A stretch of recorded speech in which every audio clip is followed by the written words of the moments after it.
Et si le blocage dans tes relations, c'était ta manière d'aimer? Aujourd'hui, j'aimerais te parler d'un sujet qui touche chacun de nous. L'épanouissement dans les relations. Pas seulement dans le couple, mais aussi dans l'amitié, les familles, les collaborations. Parce que tu es capable d'être entouré et pourtant te sentir très seul, incomprise ou vide. Et à l'inverse, tu peux vivre des relations qui te nourrissent, te fortifient, te poussent à grandir et à aimer mieux. Alors, comment être véritablement épanoui dans ces relations? Commençons par la source. Jean 15, verset 5 nous dit « Je suis le cep, vous êtes le sarment. Celui qui demeure en moi et en qui je demeure porte beaucoup de fruits, car sans moi, vous ne pouvez rien faire. » Ce verset nous rappelle une chose essentielle.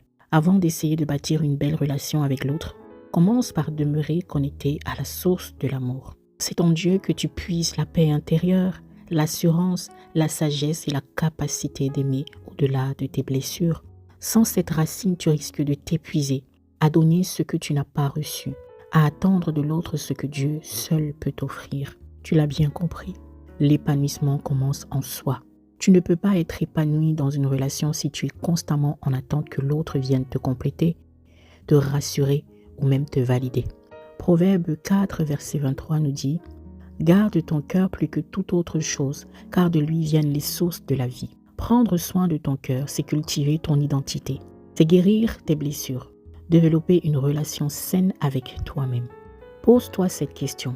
Est-ce que je m'aime suffisamment pour aimer l'autre sans dépendance, sans rivalité, sans manipulation? Tu sais, avoir le désir sincère de voir l'autre réussir, c'est aussi un outil pour pouvoir être épanoui dans tes relations. L'amour véritable ne cherche pas son intérêt, il célèbre l'autre, il l'encourage, il le pousse vers sa destinée. Même si, parfois, cela signifie se retirer, attendre ou s'effacer un moment. 1 Corinthiens 13, verset 4 au verset 5 nous dit ceci. « L'amour est patient, il est plein de bonté. L'amour n'est pas envieux. L'amour ne se vante pas. Il ne se enfle pas d'orgueil.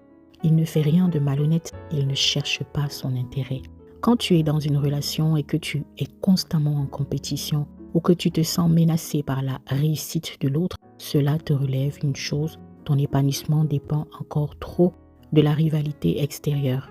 Mais lorsque tu es enraciné en Dieu, tu peux te réjouir sincèrement du progrès de l'autre. Tu peux même être une plateforme d'élévation pour ceux que tu aimes.